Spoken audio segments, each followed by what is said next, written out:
welcome to the Discriminating Gamer, the board game review show that in 1968 was referred to as the fourth Beatle. Seriously, they did not count Ringo in 1968. They didn't. Anyway, today I want to tell you all about a game that was first an app, and now it has actually been transformed into an actual physical card game. Usually it's the other way around, but not with this one, baby. I am, of course, talking about Dead Man's Draw from Mayday Games. In Dead Man's Draw from Mayday Games, 2 to 4 players are going to engage in a very, very light card game competition that is very easy to learn and very easy to play.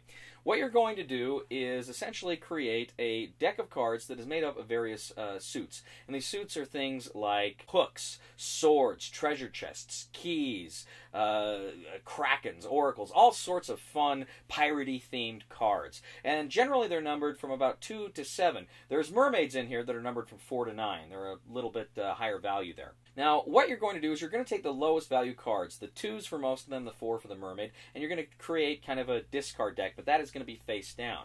On the other side from it, you're going to create the draw deck. Now, on your turn, what you do is you can draw a card. Now, that's all well and good, and you can make a decision. You can either bank that card, or you can try to push your luck and say, I want to draw the next card and see what comes up. Now, each suit has a specific action associated with it, and you have to activate that action immediately, but I'll explain more as I go on. You're going to reveal a card, resolve its action, and then you can decide to bank that card. You can essentially take it, put it in your bank. Or you can try to push your luck. You can push the card forward, put down another card. And you can keep doing that, and at any time you can bank the cards or keep putting cards out.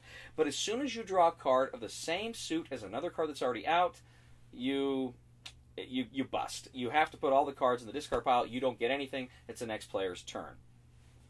So that's essentially what you do on your turn. You're trying to collect cards, and you're trying to push your luck.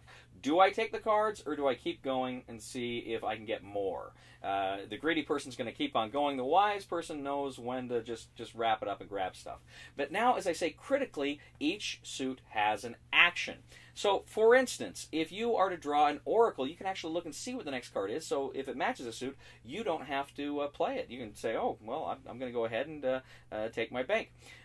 But if it's a lock and key, to get both of those together, individually they do nothing, but together, if there's both a lock and the key there, you can take however many cards there are that are out there in the play area, and you can take a similar number from the discard pile. So you can essentially double how many cards you're going to bank that turn.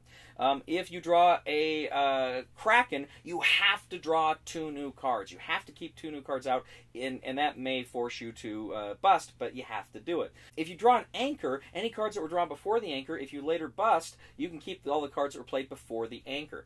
There are many, many different powers that are associated with the suits. Some of them will force you, I think like the hook forces you to put cards in the discard. Cannon, you can pick another player to put cards in the discard, so there's fun things you can do in this game and ways you can really screw over your opponents. Now, this kind of continues until the draw deck is gone, and then what you're going to do is you're going to add up your highest card in each of your suits. Your highest card, then, you can score, you add those together, and whoever has the most points wins. It's not quite that simple because you also have trait cards. And these trait cards give you individual powers. Essentially, they let you kind of sometimes mitigate, sometimes enhance the specific suit cards that are going to come out during the game. For instance, the Kraken card, which has that trait where you have to draw 2 more cards, well, if you have the right trait, you can force other players to draw up to 4 cards. They have to draw 4 cards instead of just 2, which can be very dangerous. So that's a very powerful action. Sometimes, too, when you're targeting other players, instead of just taking the top card off their bank and off one of their suits into the bank, you can essentially take all the cards from that particular suit. So you can really do some fun and deadly and dangerous things with these trait cards that you have. But that is essentially it, and very simple, very straightforward game to learn and to play. So what do I think of Dead Man's Draw from Mayday Games? Generally, I like it. I think it's a good game. I think it's a solid game.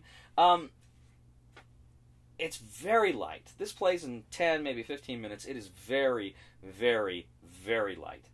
And for the time you're playing it, it doesn't need to pack a huge punch. And this does not pack a huge punch. It's a fun game. It's an interesting game. And I think really you need to play it with 4 players.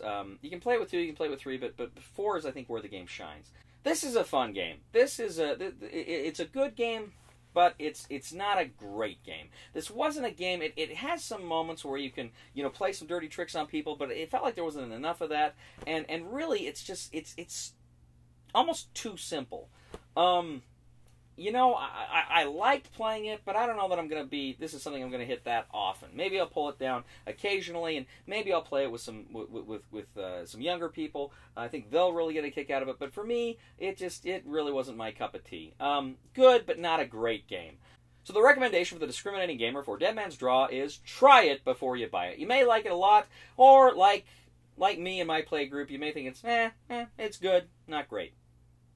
Thank you once again for watching us today on The Discriminating Gamer. Please leave a comment here on YouTube, on Board Game Geek, on Facebook, on our website, thediscriminatinggamer.com. Please, please, please like us on Facebook and subscribe to us on YouTube. Are you going to continue to watch The Discriminating Gamer? You bet we are!